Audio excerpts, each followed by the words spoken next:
दादा भगवान, गीता भगवान, अम्मा जी की बगिया के हम सब फूल हैं। वो कुर्बानी का पुल बने। उन्होंने हमारी कितनी कुर्बानी करी। 40 साल उन्होंने संसार को दिए और 40 साल ज्ञान को दिए। तो उनका जो खुशी मुझे संसार को देने में, पैसा कमाने में आई, वो उसके सामने जो मुझे ज्ञान में आई, भगवान में लगने में आई, वो उसके सामने कुछ भी नहीं थी। पर उन्होंने पूर्ण निष्कामी जीवन बिताया। उनको कुछ नहीं चाहिए था। उनको ना पैसा चाहिए था, ना उन्हें मान प्रतिष्ठा चाहिए थी। उन्हें तो बस सबका उद्धार चाहिए था, कि सबका उद्धार हो, सबका जीवन बने। तो ऐसे निष्कामी संत को हम सब लोग शत शत प्रणाम करते हैं। अपने हृदय से उनको बारंबार श्रद्धांजलि अर्पित करते हैं, प्रणाम करते हैं, दंडवत प्रणाम करते हैं कि दादा भगवान ना होते तो हम सब ना होते, ये बगिया नहीं होती, ये गीता ज्ञान सत्संग ना होता। तो सारी कृपा, सारे शुक्राने दादा भगवान के। दादा भगवान का नाम मंगलमन था और उनका जन्म 4 फरवरी को हुआ था 1893 को पाकिस्तान में। उनका लालन पालन जो है बहुत वैभवशाली घराने में हुआ था, वातावरण में हुआ। वो एक पैसे वाले घर में पैदा हुए थे और उनकी शादी एक रुक्मणी नाम की कन्या से हुई और उनके घर में हीरों का व्यापार होता था और वो भी हीरों का व्यापार ही करते थे। बुद्धि बड़ी कुशाग्र थी उनकी। किसी को भी कोई राय लेनी होती तो वो दादा भगवान के पास आता और राय लेता, और वो दादा भगवान की राय बिल्कुल ठीक बैठती। तो वो एक तरह से कंसल्टेंट थे सभी आसपास के लोगों के और सभी बिजनेसमैन के। वो सबको राय दिया करते थे और जब उनकी बारी आई तो उनकी राय फेल हो गई। तो सब किसकी मर्जी से होता है? भगवान की मर्जी से होता है। तो इतने वैभवशाली जीवन में भी उनकी 2 बातें थी। एक तो वो हमेशा सत्य का आचरण करते थे, उनके जीवन में सत्य था, और दूसरा सतोगुण का आश्रय था। जीवन में झूठ कपट नहीं करते थे, सत्य का आचरण करते थे और साथ में सतोगुण भी था। सतोगुण का मतलब क्या है कि अगर किसी को कोई चीज़ पसंद आ गई और वो अपने लिए लाए तो झट देती, अपने लिए कुछ नहीं चाहिए था। और उनका जीवन एक आदर्श गृहस्थ जीवन था जब तक वो सत्संग में नहीं आए थे। तभी तो गुरु कहते हैं कि अगर तुम्हारा व्यवहार सिद्ध नहीं है तो परमार्थ भी सिद्ध नहीं है ना। घर में लड़ाई झगड़ा लगा पड़ा है तो सत्संग में आओगे तो वहाँ पर भी तुम शांति से नहीं बैठ पाओगे।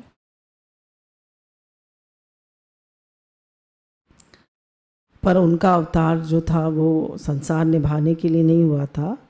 उनके अंदर भीतर किसी कारणवश आत्मज्ञान की जिज्ञासा उठी और उसके लिए उनको गुरु भी मिले। देखिए, अगर किसी को तीव्र जिज्ञासा होती कि मुझे गुरु मिले तो उसको गुरु भी मिलते। ये जिज्ञासा की बात है, तड़प की बात है। तो उनको गुरु मिले और 6 महीने में ही उन्होंने ज्ञान ले लिया और उनकी स्थिति ज्ञानी जैसी हो गई 6 महीने में। मतलब उनका पूर्व जन्म का अभ्यास था और उनको अंदर से ये हुआ कि मुझे ज्ञान जो है स्त्रियों को देना है। क्यों? क्योंकि उस समय स्त्रियों की जो थी स्थिति वो बहुत सोचनीय थी।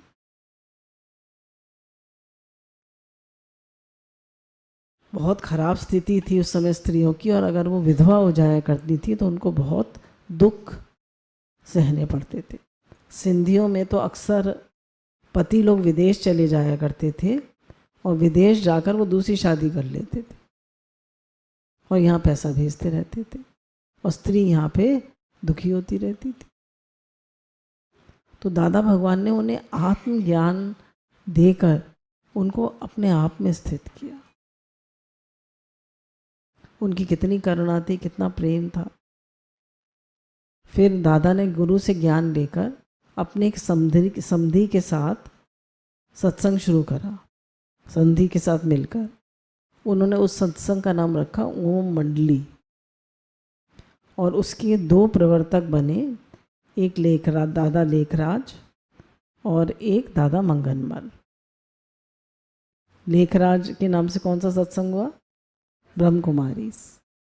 तो ब्रह्म कुमारीज का जो सत्संग है वो दादा भगवान के ही गुरु भाई थे। अब ये जो दादा मंगनमल ने शुरू करा ये हमारा सत्संग है। तो इसको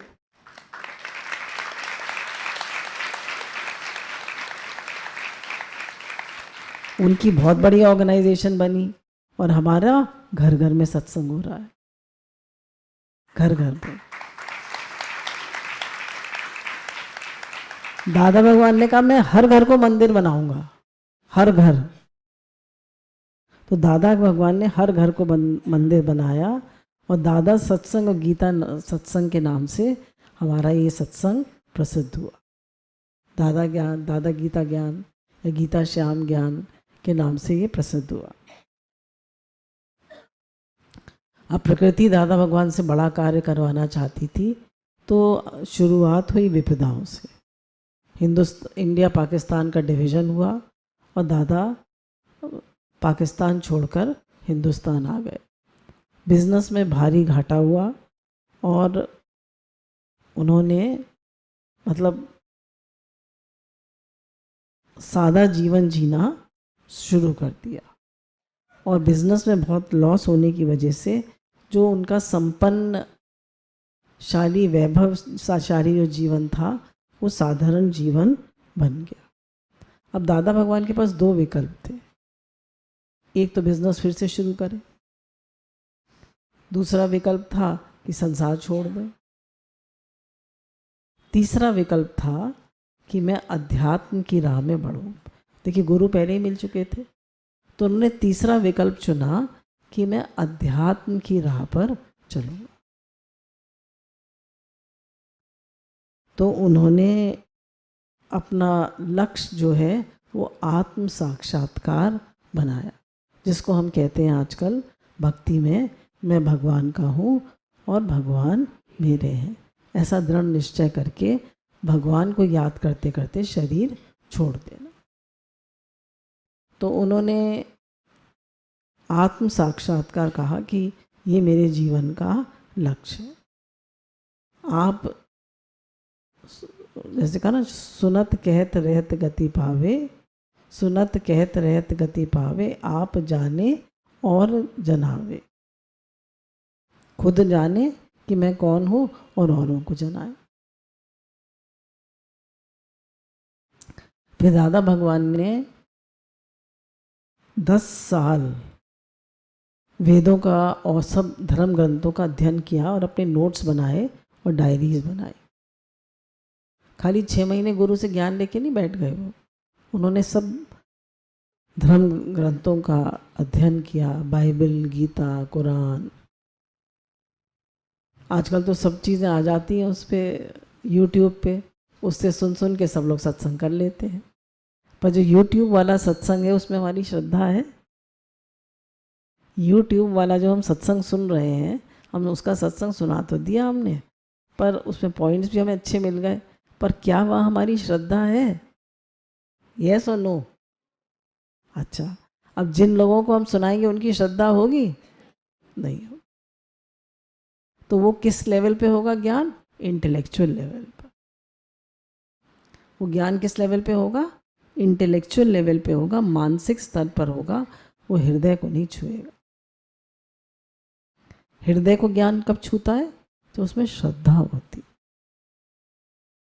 प्रेम होता है, गुरु के प्रति, भगवान के प्रति समर्पण होता है। हमारा सबके प्रति आत्मिक प्रेम होता है।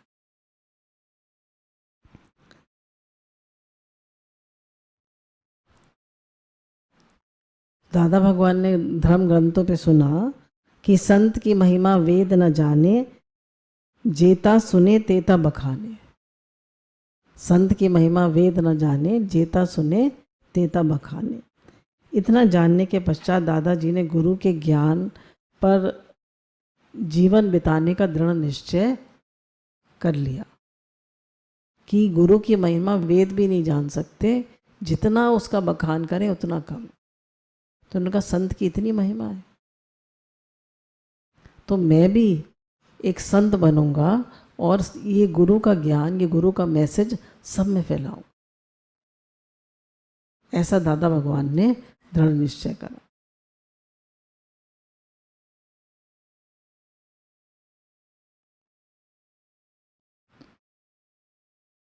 गुरु भगवान के मिलने से पहले उनका जीवन राजसी और सात्विक गुणों से मिश्रण था।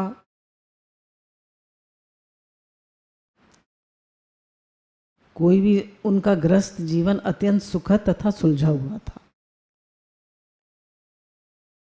ऐसा मतलब कोई लड़ाई झगड़ा नहीं था घर में, कोई बहुत समझदारी से बहुत सुलझा हुआ ग्रस्त जीवन था।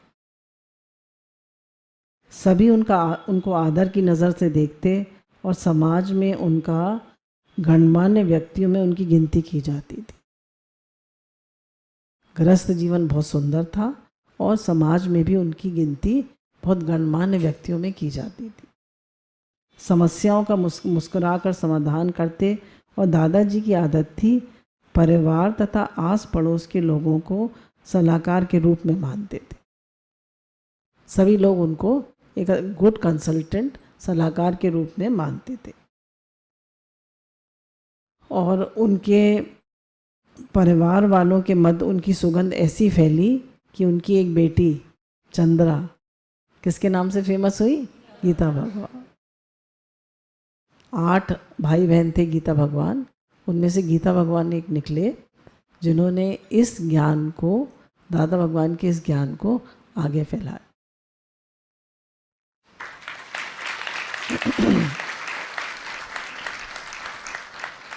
और दादा भगवान कहते थे ये मेरा क्राइस्ट है। गीता भगवान बहुत लंबे थे गीता भगवान, कम से कम 5'8" उनकी हाइट होगी और तंदुरुस्ती भी अच्छी थी। तो कहते थे ये मेरा क्राइस्ट है। मैंने तो खाली ज्ञान शुरू करा, पर इसने ज्ञान को फैलाया, घर घर पहुंचाया।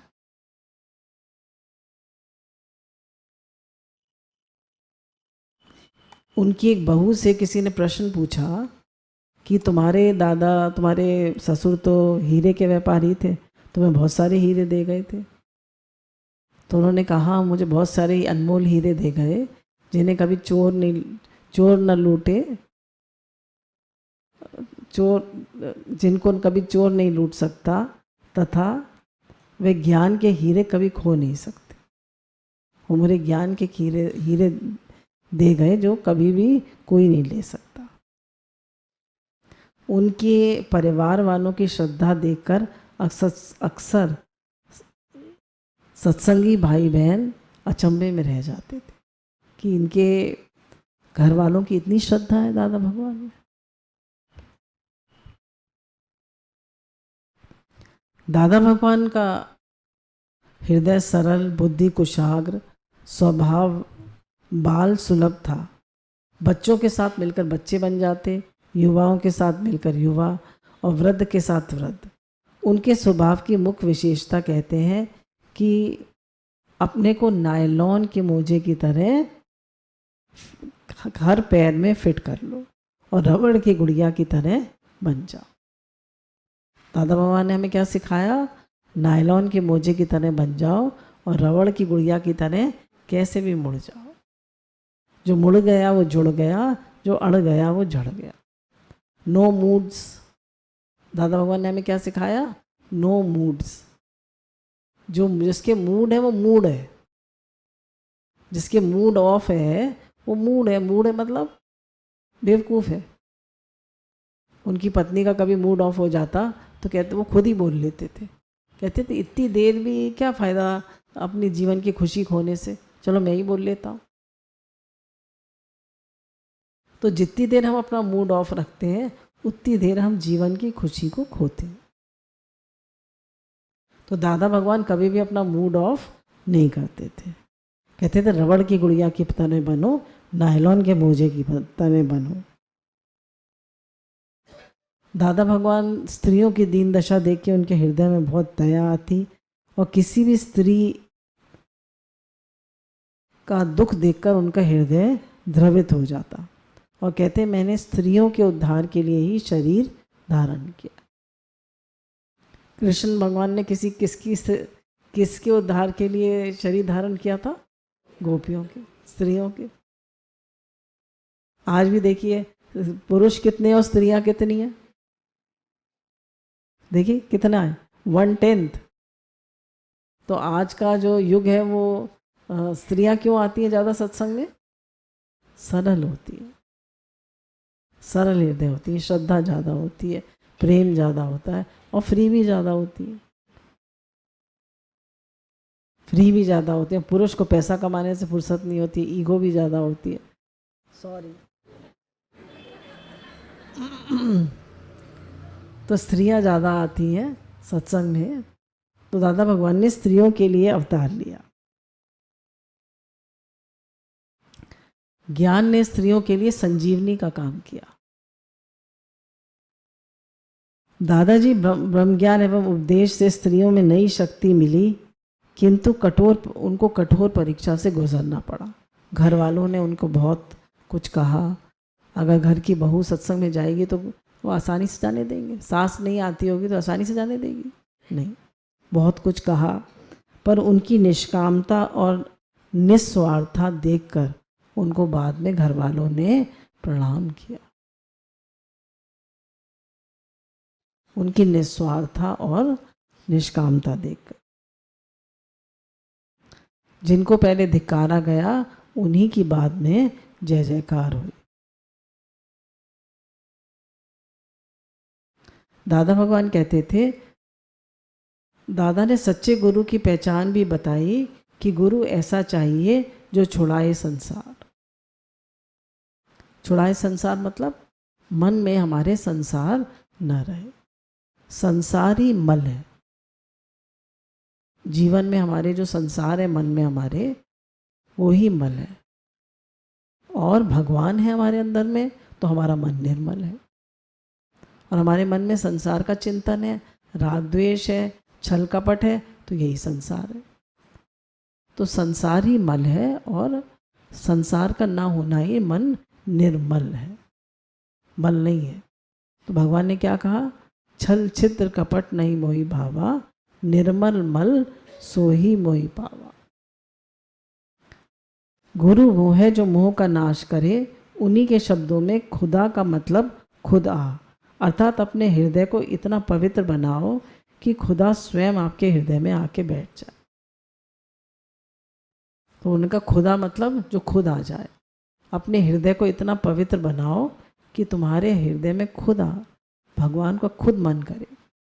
गोपियों का हृदय इतना पवित्र था कि भगवान का खुद मन करा कि मैं उनके हृदय में आऊं। तो हमारा हृदय भी इतना पवित्र बने कि हमारे हृदय में आकर भगवान अपना निवास स्थान बनाए, बैठे, उन्हें अच्छा लगे हमारा हृदय। तो हृदय शुद्ध कब होगा?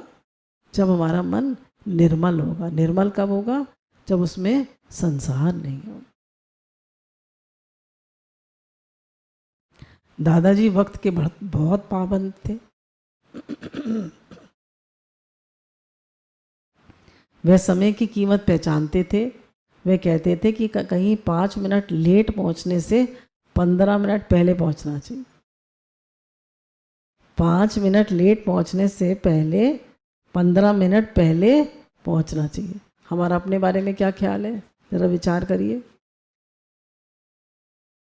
उन्हें प्राकृतिक वातावरण में रहना अच्छा लगता। सुबह से रात्रि तक, मतलब early to rise early to bed थे दादा। सुबह जल्दी उठो, रात को जल्दी सो, और अपना जीवन बहुत ही एक भी मिनट वेस्ट नहीं करते थे।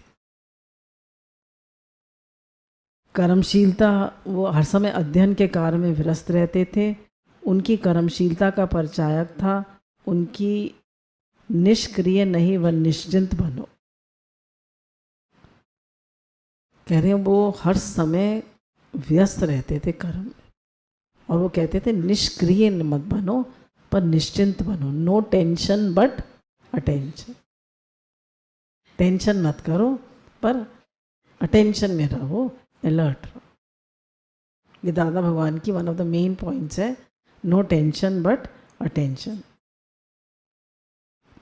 उनकी ज़बां पे हमेशा आत्मा रहती, आत्मज्ञान हमेशा रहता। प्रत्येक बात और प्रत्येक समस्या का जवाब आत्मा से देते।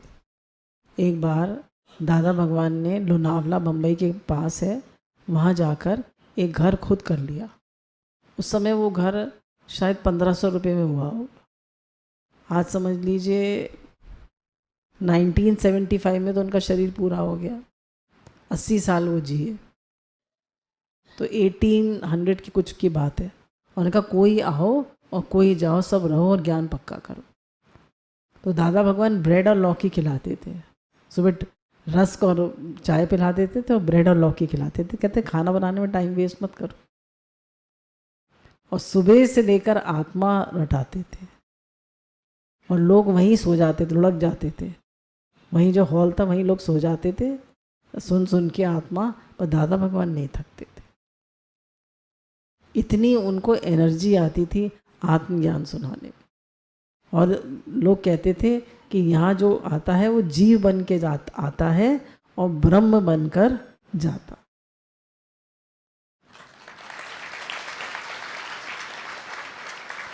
कितनी मेहनत दादा भगवान की, जीव बनकर आता है और ब्रह्म बनकर जाता है।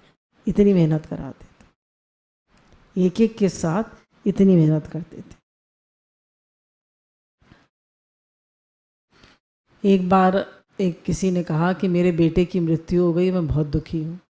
तो दादा भगवान ने उससे स्ट्रिक्टली कहा कि तुम अमानत में खयानत करते हो। बेटा किसका है? भगवान का। तो भगवान ने वापस ले लिया, हम क्या कर सकते हैं? तेरा भाणा मीठा। क्या पक्का कराते थे दादा भगवान? तेरा भाणा मीठा। एक्सेप्ट करना पड़ेगा, रो के करो, हंस के करो, खुश होके करो। संसारी प्रपंच से उन्हें बहुत अरुचि थी। संसारी प्रपंच उन्हें अच्छा नहीं लगता था। उनकी पत्नी जो थी रुक्मणी, कभी संसारिक बात करती, जैसे अक्सर लेडीज़ करने लगती हैं, इसकी बात उसकी बात। तो कहते थे करतूत पशु की मानुष जात, लोग पचारा करे दिन रात। व्यवहार बेकार की बातें करती है, डांट देते थे।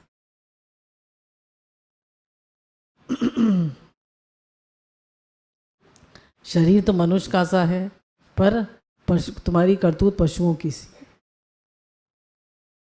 तो हमारे लिए भी है ये बात, सब स्त्रियों के लिए है कि भजन में मन लगाएं, भगवान में मन लगाएं, बेकार की संसारी बातें ना करें। उनसे कुछ भी नहीं मिलता, हमारा मन खराब होता है और हम दूसरों की बात भी दूसरों का मन भी खराब करते। निंदा भक्ति में सबसे बड़ी रुकावट है।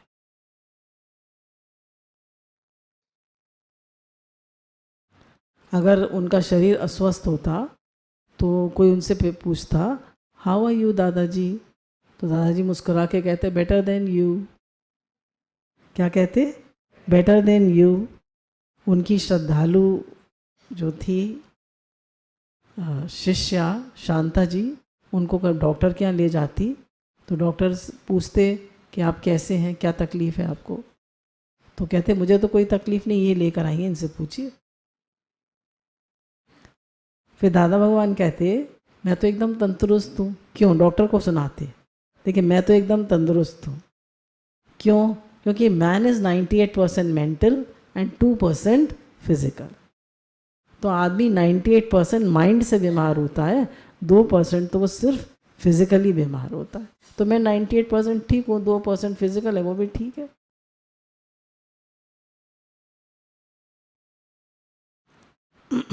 वो कहते हैं मैं आत्मा हूँ, मैं बीमार नहीं हूँ और कहते कहते आंखें बंद कर लेते जैसे कोई धरती का महान तपस्वी।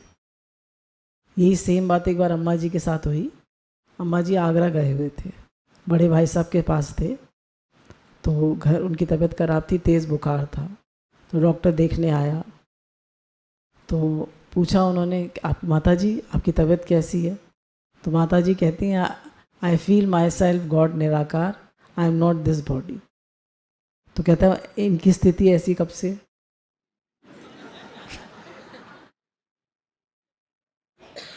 अम्मा जी ने अपना निश्चय सुनाया, अब वो क्या समझे। तो मतलब कितना मुश्किल होता है। तो दादा भगवान ने कहा कि मैं तो 98% मैं तो ठीक हूँ, 2% फिजिकल है, वो ठीक हो जाए, आँख बंद कर लेते थे। तो देखिए कितना उनका शरीर से अलगाव होता था उन लोगों का, और हम हमारा अपने बारे में क्या ख्याल है।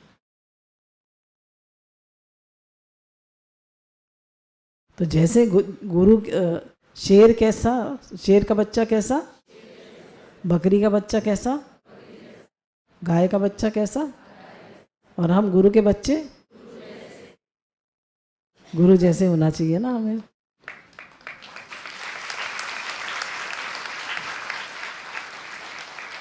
तो अब हम भी शरीर से अलगाव करेंगे, शरीर में ही पड़े रहेंगे? शरीर से अलगाव करेंगे। कोई बीमारी है शरीर में है, मुझ में नहीं है। Man is 98% mental and 2% physical.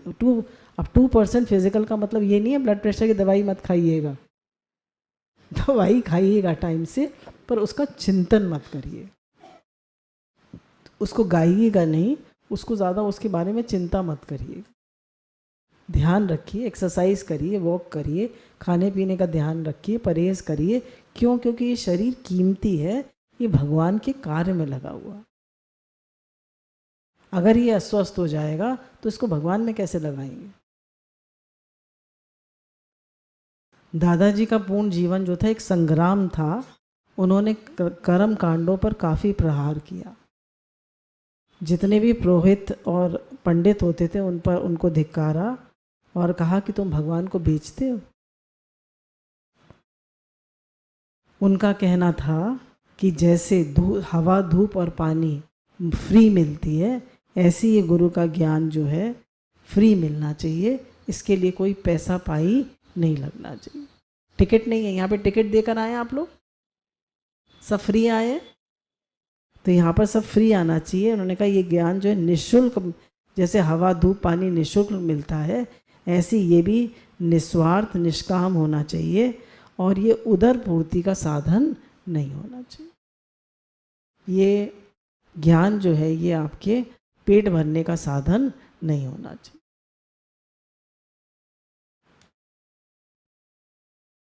एक दिन एक श्रद्धालु व्यक्ति ने दादाजी से पूछा कि दादाजी, एक बच्चा ट्यूशन करता है तो फीस देकर उर्ण हो जाता है, फीस देकर फ्री हो जाता है,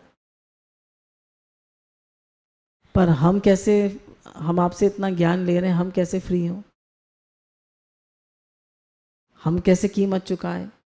तो दादा भगवान ने कहा जैसे एक बेटी को ब्याह देते हैं तो उस घर का पानी भी नहीं पीते हैं, तो ऐसे ही ये ज्ञान मेरी बेटी है, मैंने तुम सबको दी है, तो मुझे तुम लोगों से कुछ नहीं चाहिए। अब आजकल गुरु ने बताया, क्योंकि कार्य बहुत, दादा भगवान के पास 25 लोग आया करते थे। कितने आते थे? 25। और अब कितने हो गए? पूरे वर्ल्ड में ये ज्ञान फैल गया, पूरे वर्ल्ड में। देखिए एक दादा ने, भगवान ने निष्काम बीज डाला, निष्काम बीज, तो ये ज्ञान आज पूरे वर्ल्ड में फैला हुआ। सिंगापुर, जकार्ता और लंदन, सब जगह फैला हुआ। जब दादा भगवान के बच्चों ने उनको पहचान लिया, उनके मतलब उनके शिष्यों ने पहचान लिया, तो उनको लगा कि हम अपने गुरु की कीर्ति सारे विश्व में गाएं। तो दादा भगवान ने मना कर दिया और कहा कीर्ति अपनी कराना अपने पतन का कारण, अपनी कीर्ति कराना अपने पतन का कारण है। कीर्ति वह कीड़ा है, मनुष्य उस शाखा को काटता है जिस पर बैठकर वह इस कीर्ति का हकदार बना हुआ। तो अपनी कीर्ति कभी ना करा। कंचन, कामनी और कीर्ति। कंचन रुपया पैसा, कामनी स्त्री, और कीर्ति नेम एंड फेम।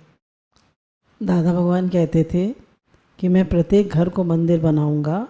उन्होंने उपदेश दिया कि मंदिर में रहकर भगवान आज तक पुजारी से पर्दा करता है। पर्दा करते हैं ना, भगवान मन मंदिर में रहता है। प्रत्येक घट उसका निवास है, प्रत्येक श्वास उसकी घंटी है, प्रत्येक मुस्कुराहट उसकी सुगंध है। तो उन्होंने हमारे हर घर को मंदिर बनाया।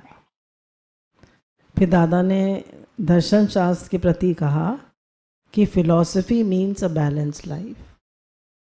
दर्शन शास्त्र का क्या मतलब है? Philosophy means a balance life, कि हमारी लाइफ बैलेंस्ड हो। हमारे जितने भी जोन्स हैं वो सब बैलेंस्ड हो। हमारे जीवन में एक, जैसे कहना चाहिए, शारीरिक रूप से, मानसिक रूप से, व्यवसायिक रूप से, हर तरह से हम बैलेंस। सब लोग पैसा कमाते हैं तो पैसा ही कमाते रहते हैं, उनके लिए शरीर के लिए टाइम नहीं है, फैमिली के लिए टाइम नहीं है, भगवान के लिए टाइम नहीं है। कुछ लोग भगवान में लगते हैं तो शरीर को बिल्कुल निग्लेक्ट कर देते हैं, पैसा बिल्कुल नहीं होता है। मतलब उन्होंने कहा हर तरफ से अपनी लाइफ को बैलेंस्ड बना। दादा भगवान को गुरु का पैगंबर अच्छा नहीं लगता, तो लोगों ने उन्हें क्या कहा? दादा। दादा किसे कहते? बड़े भाई। दादा भगवान की सरलता, बालक भक्ति, कठोरता तथा कटुता उनसे मीलों दूर थी। आध्यात्मिक जीवन शुरू करने से पहले भी यदि उनकी पत्नी रुक्मणी से उनका विवाद हो जाता और बोलचाल बंद हो जाती तो दादा भगवान स्वयं बात करने की पहल करते और कहते, नाराज होकर 2 दिन का आनंद क्यों कम किया जाए। उनकी वाणी में जोश था तथा चेहरे पर तेज दिखता था। अपरिग्रह उनके जीवन का यथार्थ पहलू था। अपरिग्रह मतलब उन्होंने कोई कलेक्शन नहीं करा, जो भी एक्स्ट्रा चीज़ होती थी दे देते थे। एक दिन उनकी सत्संगी ने कहा कि दादाजी आपकी जो कमीज़ है उसका कॉलर फट रहा है। तो दादा भगवान मुस्कुराए, तो बोले गर्मी में इसमें आराम मिल रहा है। फिर उसने कहा दादा भगवान अच्छा नहीं लगता। तो उन्होंने एक चादर रखी थी और वो उठाई और कहा इसकी 2 कमीज सिलवा दो। इतना अपरिग्रह। तो वो नॉन पोजेशन मूड में रहते थे, उन्होंने कोई चीज़ पोजेस नहीं करी और चीज़ों को अपना नहीं बनाया। तो उनसे हम भी सीखें। हमको कितनी चीज़ें हैं हमारे पास, कितने कपड़े हैं, कितने सूट हैं, कितनी चीज़ें हैं हमारे पास। तो दादा भगवान जैसे हमारे गुरु थे वैसे ही उनके बच्चे हम बने। 1975 में उनका शरीर अधिक कृशकाय हो गया, मतलब बहुत कमज़ोर हो गया और डॉक्टर ने उनको सख्त हिदायत दी आराम की। फिर भी उन्होंने कहा बम्बई देखिए, और कहा उन्होंने कहा कि मैं लखनऊ जाऊंगा, लखनऊ की धरती मुझे पुकार रही है। और डॉक्टर माखी जानी जो कि हल्द्वानी में रहते थे, वो लोग भी मुझे पुकार रहे हैं, मैं उनके पास जाऊंगा। तो पहले वो लखनऊ आए, लखनऊ से हल्द्वानी गए, हल्द्वानी से जब लौट रहे थे तो वो उसमें कोमा में आ गए। फिर गाड़ी से ही उनको हॉस्पिटल ले जाया गया। हॉस्पिटल में वो कोमा में आ गए, कोमा में ही रहे थोड़े दिन। फिर डॉक्टर ने उन्हें घर भेज दिया और 4 माल एवेन्यू 21 अप्रैल को दादा रुद्रपुर से लखनऊ को चले और फिर 4 माल एवेन्यू में उनके शरीर को लाया गया। 2 दिन बाद जब दादा को थोड़ा होश आया तो बोले, मेरी हिम्मत देखो ना, मैं आता हूँ, मैं जाता हूँ, मैं सदैव हूँ ही हूँ। मैं कल भी था, आज भी हूँ और कल भी रहूँगा।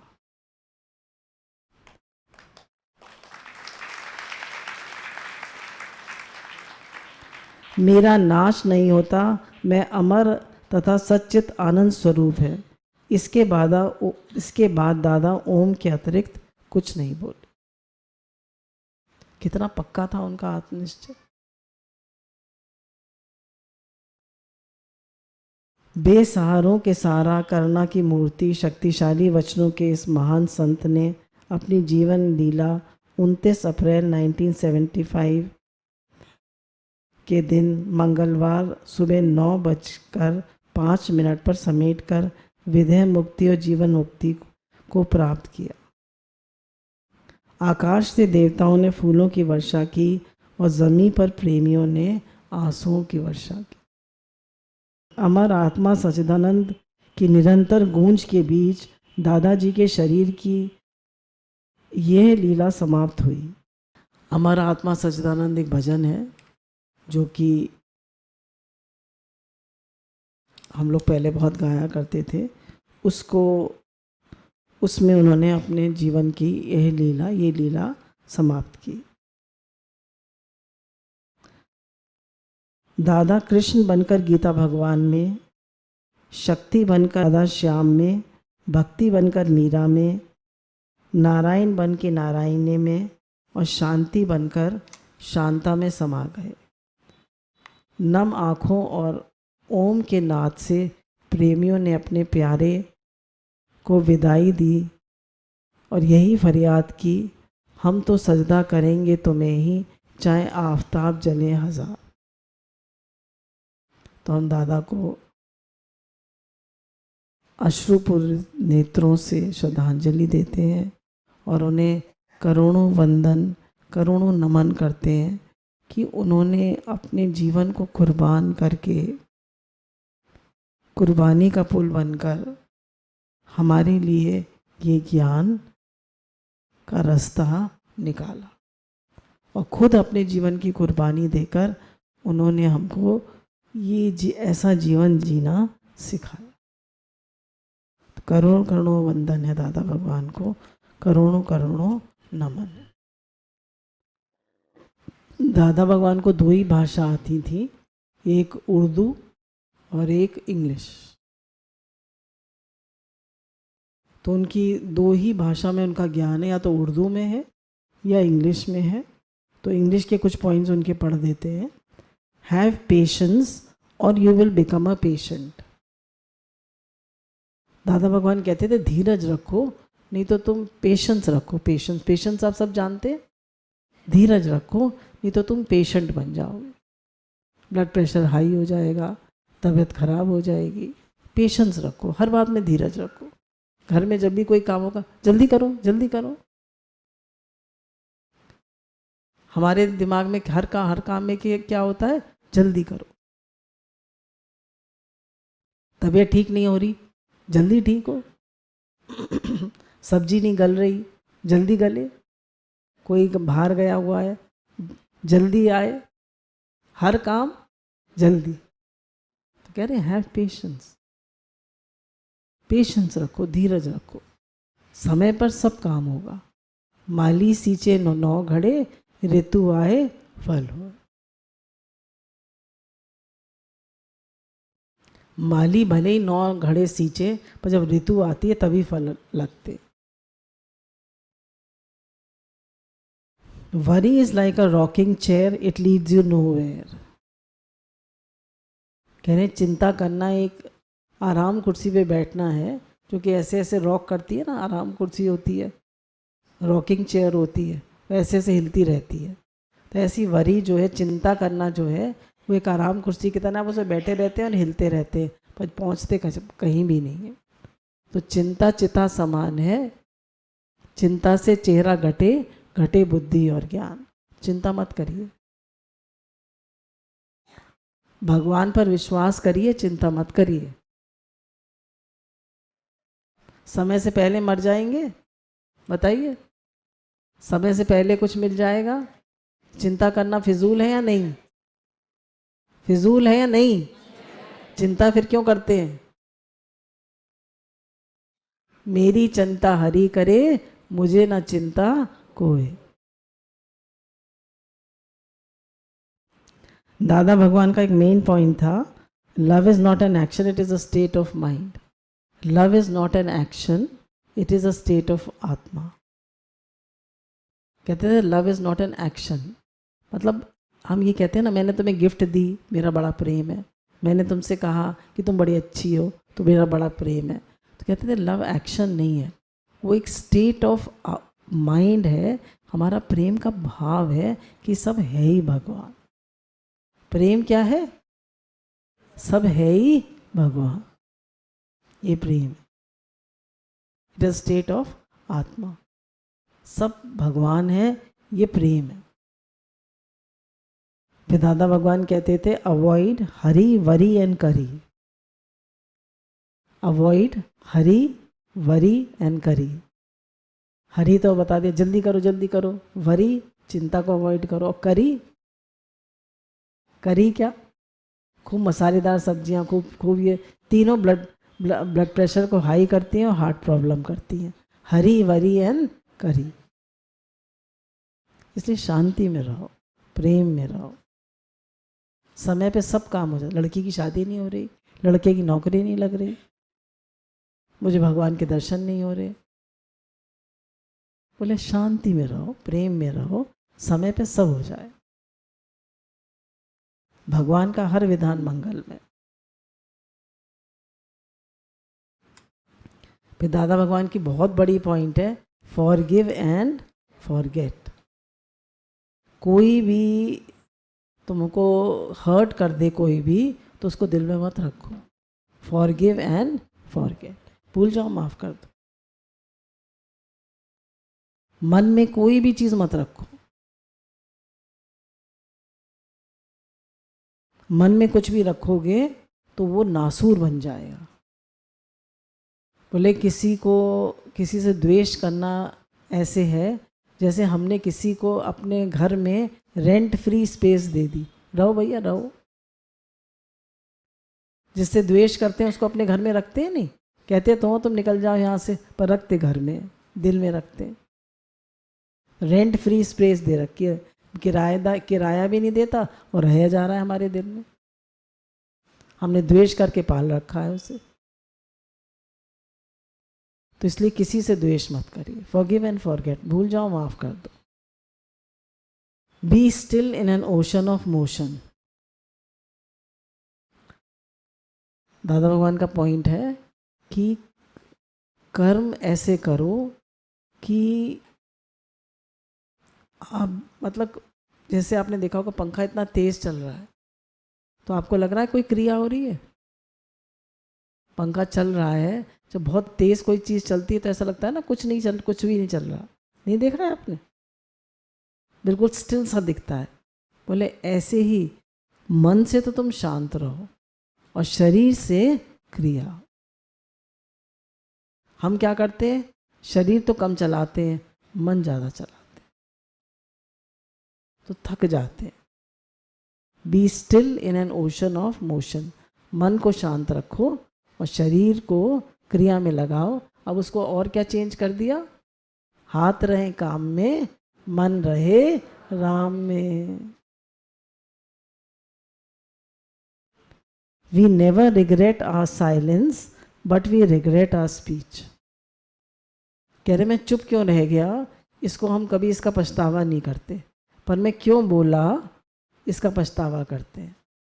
तो चुप रहना ज़्यादा बेहतर है या बोल के पछताना ज़्यादा बेहतर है? हम बोल के पछताते हैं चुप रहकर? तो बोलत बोलत भय विकारा, बिन बोलत भय जय जयकार।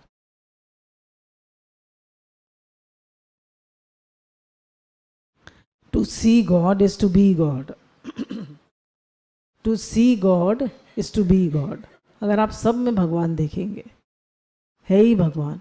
इतने सारे लोग बैठे हैं, अब एक एक का नाम जानो, एक एक को पहचानो शक्ल से, कितना मुश्किल है। पर क्या कह दो, है ही भगवान। कितना आसान है, क्या कहते हैं, है ही भगवान। आप सबको देखेंगे, इतने सारे लोगों को, क्या कहेंगे, क्या कहेंगे, क्या कहेंगे? और अपने घर जाएंगे, अपने शहर जाएंगे तो क्या कहेंगे, है ही भगवान। आदत बना लीजिए। कोई भी बात हो जाए, है ही भगवान। भगवान का हर विधान मंगलमय है ही भगवान। To see God is to be God. कहते थे अगर तुम भगवान देखोगे तो तुम स्वयं भगवान हो जाओ। तो इसलिए सब में भगवान देखो। Complete faith is liberation. If you have faith nothing shall be impossible to you. Dada Bhagwan ने कहा अगर आपके पास आपका भगवान में विश्वास है तो कुछ भी आपके लिए मुश्किल नहीं होगा। अगर आपका भगवान में विश्वास है तो आपके लिए कुछ भी मुश्किल नहीं होगा। और अगर आपके अंदर विश्वास है तो कुछ भी इम्पॉसिबल नहीं। अब बताइए, मीरा जहर का प्याला पी गई, पंडा जी जो थे वो तो देख के ही घबरा गए, क्योंकि एक बूंद भी कोई पी जाता तो उसकी तो हालत ख़राब हो जाती, वो तो वहीं मर जाता बिलबिला के। कोई बड़े से बड़ा शूरवीर जहर का प्याला पी सकता है? उनके लिए पुरोहित जी से वो भेजे थे 2 सांप पिटारे में। तो किसी बहुत शूरवीर आदमी के सामने 2 सांप लटका दिए जाए, छोड़ दी जाए उसके ऊपर, तो वो खड़ा रहेगा? शेर छोड़ दिया जाए, पर मीरा किस बल पे खड़ी रही? भगवान के विश्वास पे। तो उन्होंने कहा विश्वास में वो शक्ति है, विश्वास में वो शक्ति है कि हर कोई चीज़ आपके लिए इम्पॉसिबल नहीं, कोई चीज़ आपके लिए मुश्किल नहीं है। विश्वास में वो शक्ति। दादा भगवान ने कहा live rich die poor. Live rich die poor. कि लिव रिच मतलब सारा जहां मेरा है, सब मेरा है, सब पूरी दुनिया भगवान की है, भगवान का सारा संसार मेरा है। और खर्च करके आराम से हम लोग क्या करते हैं, बच्चों के लिए जोड़ते रहते हैं जिंदगी भर और मर जाते हैं। दादा भगवान ने कहा लिव रिच, अच्छी तरह जियो, खाओ पियो और ऐसा मानो भगवान का पूरा संसार मेरा। और जब शरीर छूटे तो कुछ भी मेरा नहीं है, और ये घर भी मेरा नहीं है, ये कुछ भी मेरा नहीं है, सब कुछ भगवान का है। छोड़कर अपना मर जाओ। मर जाओ मतलब शरीर छूट जाए। तो लिव रिच डाई पुअर, मेरा कुछ भी नहीं है। फिर दादा भगवान का पॉइंट था cheapest stupidity is finding faults with others. दूसरों की कमियां देखना, दूसरों की बुराइयां देखना सबसे बड़ी स्टूपिड काम है। स्टूपिड, बेवकूफ़ी का काम। Cheapest stupidity is finding faults with others. दूसरों के नुक्स देखना सबसे बेकार काम। दूसरों की बुराइयां देखना, दूसरों की कमियां देखना, दूसरों की निंदा करना सबसे बेकार काम। Impartial justice is the purest mercy of God. उन्होंने कहा कि भगवान जो है वो कृपा भी करते हैं, करुणा भी करते हैं, पर इंसाफ भी करते हैं। तो भगवान का, पर भक्त क्या कहता है, भगवान का हर विधान मंगलमय है। भगवान जो कर रहे हैं वो अच्छा कर रहे हैं, और जो होगा वो अच्छा होगा। तो इम्पार्शियल जस्टिस को देखकर कि भगवान का हर विधान मंगलमय है, या जो होगा अच्छा हो, और जो हुआ वो भी अच्छा हुआ, जो आगे होगा वो भी अच्छा होगा। Expectations reduce joy in life. दादा भगवान का पॉइंट था इच्छा मात्रम अविद्या। इच्छा मात्रम अविद्या। एक्सपेक्टेशन से हमारी ज़िंदगी में खुशी कम होती है। कोई इच्छा मत करो, किसी से कोई इच्छा मत करो। इच्छा की थोड़ी भी मात्रा अविद्या है, अज्ञान है। इसलिए कोई भी इच्छा मत करो। फिर से हम लोग दादा भगवान को एक बार याद करते हैं, उनको शत शत नमन करते हैं, उनको करोड़ों वंदन करते हैं, उनको श्रद्धांजलि अर्पित करते हैं। उन्होंने ही इस गीता ज्ञान संस्था को शुरू किया और कुर्बानी से, प्रेम से, निष्कामता से, तो हम जैसे गुरु वैसे हम उनके बच्चे भी बने। गुरुदेव मेरे दादा हमको ऐसा वर दो।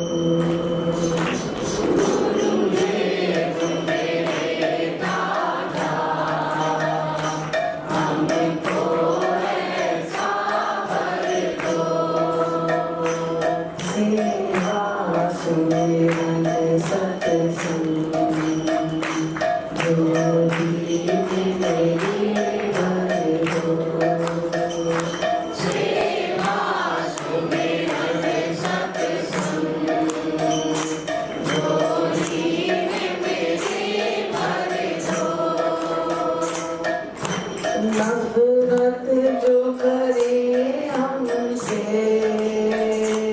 हम उनसे प्यार करें। नफरत जो करे हमसे, हम उनसे प्यार करें। करते जो हमारा बुरा उनका सत्कार करें। करते जो हमारा बुरा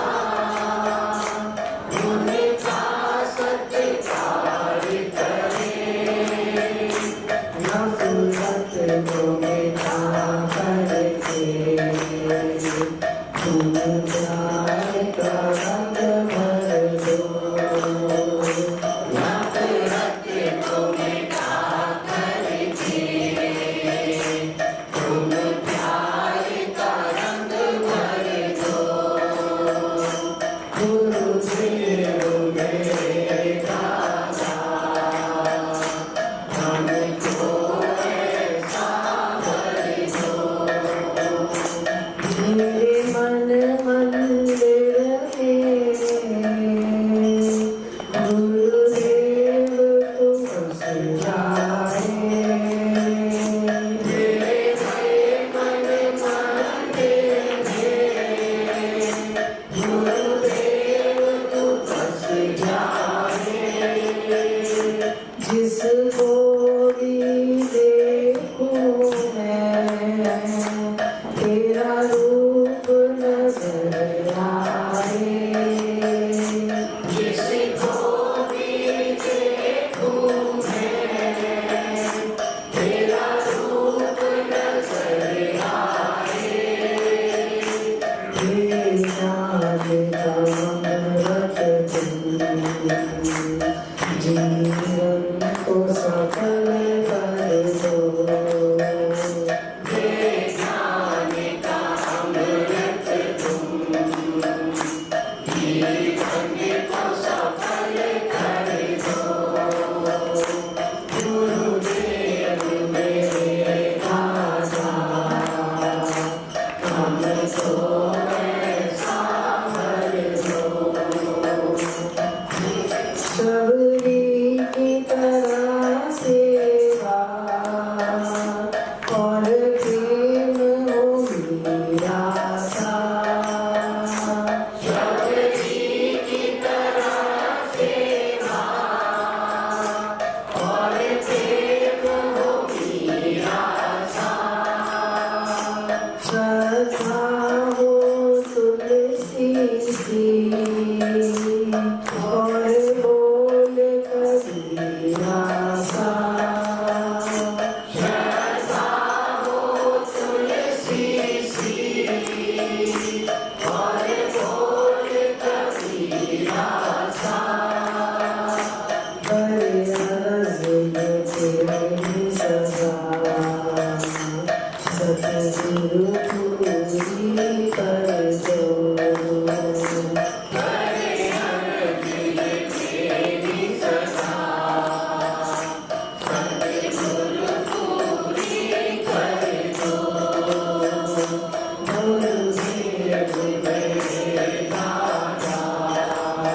सद्गुरुदेव भगवान की जय। हमारे दादा भगवान की जय।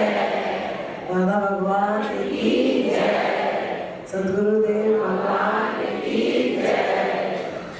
जय जय